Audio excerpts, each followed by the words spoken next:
राधे राधे दोस्तों। आज हम रिएक्शन करने वाले हैं श्री प्रेमानंद जी महाराज के बहुत ही गहरे संदेश पर, जो है कि आप किसी की मत सुनो, आगे बढ़ो।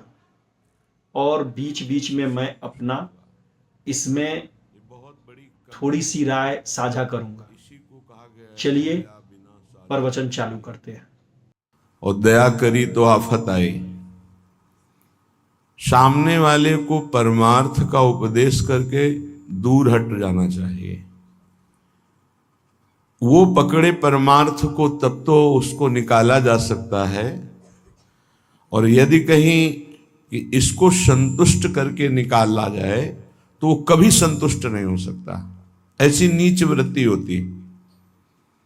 जितना आप उसको निकालने की चेष्टा करेंगे उतना ही वो आपको दलदल में धंसाता जाएगा।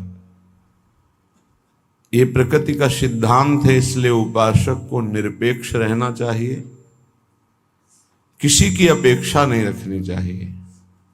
ये अनुभूत बात कह रहे हैं।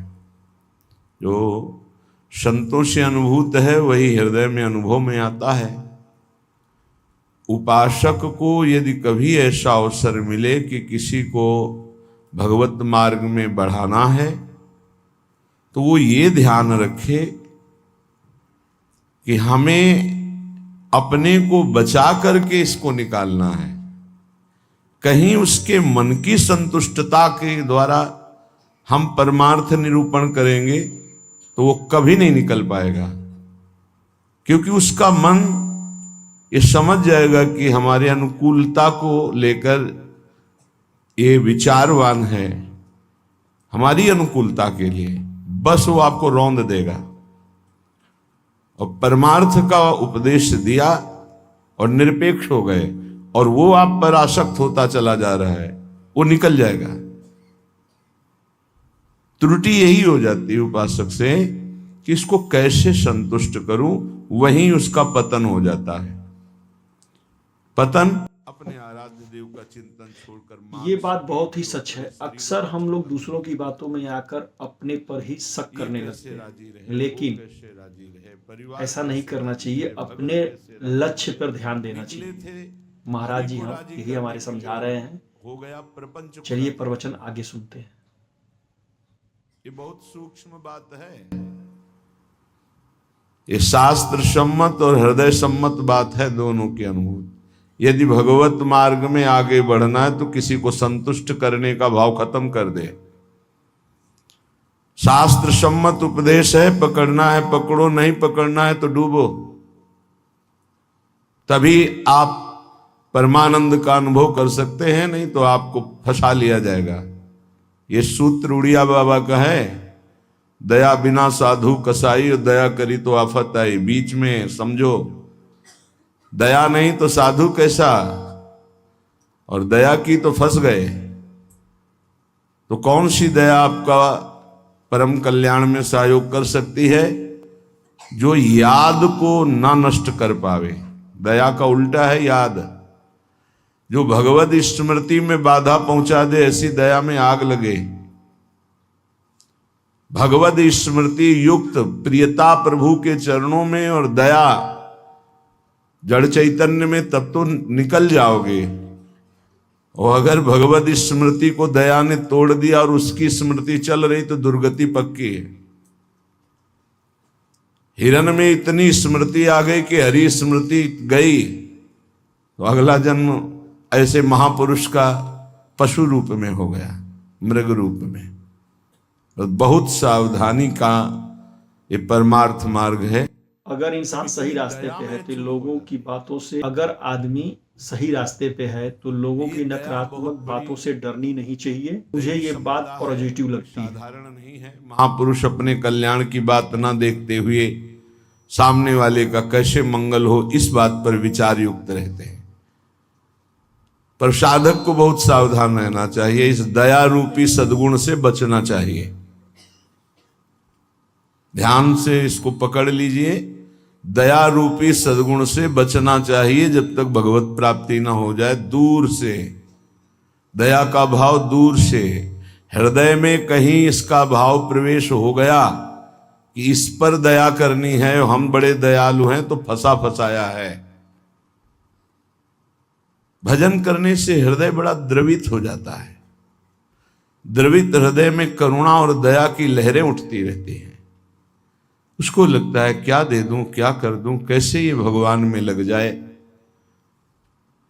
अच्छी बात है, पर व्यवहार में ये तुम्हारी बात कोई जान गया कि तुम इतने दयालु हो तो दुरुपयोग कर देगा। तुम्हारी इस दया का दुरुपयोग हो जाएगा। बहुत अच्छे से इसको समझ के बोल रहे हैं। इसलिए चाहे गृहस्थ हो चाहे विरक्त हो, यदि भगवत प्राप्ति करनी है तो दया रूपी सद्गुण को हृदय में दबा दो। बाहर से निरपेक्ष और उदासीन रहो। जब कभी भगवान ऐसी सामर्थ्य दे तो निरपेक्ष होकर के उससे कोई आसक्ति न रखते हुए उपदेश कर दिया और दूरी बनाए। नजदीकी बनाया तो फंसे, ये ऐसे है प्रपंची। नजदीकी बनाया तो फंसे, और फंसे तो तुम्हारी निंदा ये करेंगे, तुम्हारे ही विपरीत चलेंगे। हर कोई सलाह देता है, लेकिन हर कोई का सलाह मानना जरूरी नहीं है। हमें उसमें ये देखना चाहिए कि जो हमें सलाह दे रहा है वो सही और गलत में फर्क करके हमें सही के साथ चलना चाहिए। तो डूबने वाला पहला काम करता है, बचाने वाले को डुबोता है और ऊपर उठ के सांस लेना चाहता है। बस ऐसे ही भव समुद्र में, प्रपंच में कामी क्रोधी लोभी ऐसे जो जन डूबे हुए हैं, साधु का कर्तव्य है उनको निकालना, पर परम प्रवीणता पूर्वक अपने को बचाते हुए, नहीं तो पक्का डूब जाएगा। पक्का अनुभव की बात है। संतों की जो बातें होती है वो छाती की बातें होती, पढ़ी लिखी बातों में उतना प्रभाव नहीं पड़ता जितना हृदय की अनुभूत बातों पर पड़ता है। फिर अनुभव होगा कि बड़ा इष्ट कठोर है, वो हमारी रक्षा नहीं की, हमको बचाया नहीं, हम संकट में फंस गए। तो इष्ट शास्त्रों में संतों के रूप में, गुरुदेव के रूप में उपदेश करते हैं। निरपेक्षम मुनिम शांतम निर्वैरम समदर्शनम। कहां यहां ऐसा लिखा है कि तुम ऐसी दया करो कि उसी का चिंतन करने लगो, उसी के गले लग जाओ, उसी को अपना मान लो? कहां लिखा है? निरपेक्षम, किसी की अपेक्षा नहीं। हम उपदेश कर रहे हैं, उसको पकड़ो तो आओ, जैसे हम चाहें वैसे चलो तो आओ, नहीं तो जाओ। भगवान का ही सब बनाया हुआ खेल है, भोगो खेलो, नरक जाओ स्वर्ग जाओ, तुम्हारी रुचि। अगर मुक्त होना चाहते हो तो आज्ञा का पालन करो, निरपेक्ष रहे। निरपेक्षम मुनिम, मननशील, एक क्षण भी अपने प्रभु को ना छोड़े। इस संसार का सूत्र है। यदि आप निरपेक्ष रहे तो आपकी चरण धूल माथे पे चढ़ाएगा और आपकी आज्ञा का पालन करेगा। और यदि आपने दुलार कर दिया, उसको अपेक्षा कि ये भगवान को प्राप्त हो, ऐसी चेष्टा करके दुलार कर दिया, तो वो तुम्हारी बात को रौंद देगा। सामने वाला यदि अपना परिवर्तन नहीं चाहता तो पूरा जीवन संग दे दो तो भी उसका परिवर्तन नहीं होने वाला। अगर परिवर्तन चाहता है तो दूर से एक शब्द सुनकर उसका परिवर्तन हो जाएगा। साधु बहुत सावधान। बड़े बड़े जो संत अनुभव करके बोल गए हैं, मैं खुद ये मानता हूं कि जब तक आप अपने पे भरोसा नहीं करते तब तक आगे बढ़ना बहुत ही मुश्किल है। तो आपका चिंतन नहीं बर्बाद होगा, वो अनुभूत बात आपको माया से बचा लेगी। सदैव अपने इष्ट देव के विचार में रहना चाहिए। भूल ये हो जाती है कि मुझे प्रभु न मानकर उसका कल्याण करने का ठेका ले लेते हैं, हम इसका उद्धार कर सकते हैं। भूल हो गई। हमारे प्रभु आए शिष्य का रोल करते हुए, स्वांग करते हुए, तो स्वांग मात्र करना गुरु का असली बात नहीं है। गुरु शिष्य एक ही परमात्मा तत्व विराजमान है, असली बात है। ये भूल हो जाती है। कैसे ये संभले, कैसे ये दुखों से निवृत्त हो, कैसे भगवान को प्राप्त हो। थोड़ा बस उसके अनुकूल हो गए, वो तुम्हारी हर बात रौंद देगा, तुम्हें सेवक बना देगा, अपना गुलाम बना देगा। मान लेना हमारी बात, दिमाग में लिख लेना। एक साधारण विषयी आदमी तुम्हें अपना गुलाम बना सकता है। कैसे? उसकी अनुकूलता को यदि तुमने परोसा, बस वो तुम्हारी आज्ञा का उल्लंघन कर देगा। ऐसे सात्विक जन बहुत कम होते हैं जो ये बात सोचे कि ये किसी की तरफ देखते नहीं, किसी से बोलते नहीं, इन्होंने हमारी तरफ देखा, हमसे बोले, बात किया, अहो भाग्य। यह हम अपने अनुभव की बात और संतों के अनुभव की बात करते हैं जो माया मुक्त हैं। किसी को उपदेश देकर निरपेक्ष हो जाना, यही उसके कल्याण का स्वरूप है। उसको दुलार करना अपने और उसके दोनों के पतन का रास्ता है पक्का। संसार में कहीं कोई भी यदि भगवत मार्ग में चलना चाहता है तो वो शब्द पकड़कर निकल जाएगा माया से।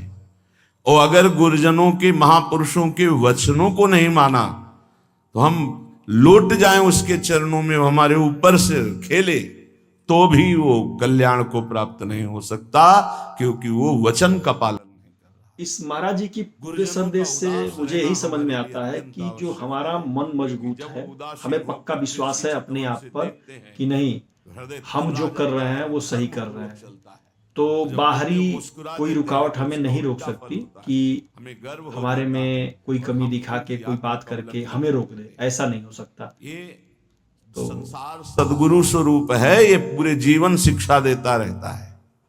इसलिए हम बैरागी, भगवत मार्ग के अनुरागी या गृहस्थ में जो वैष्णवजन हैं, उनको ये जो दूसरों को उपदेश देना, दूसरों के कल्याण का ठेकेदार बन जाना, ये बहुत ही घातक खेल है।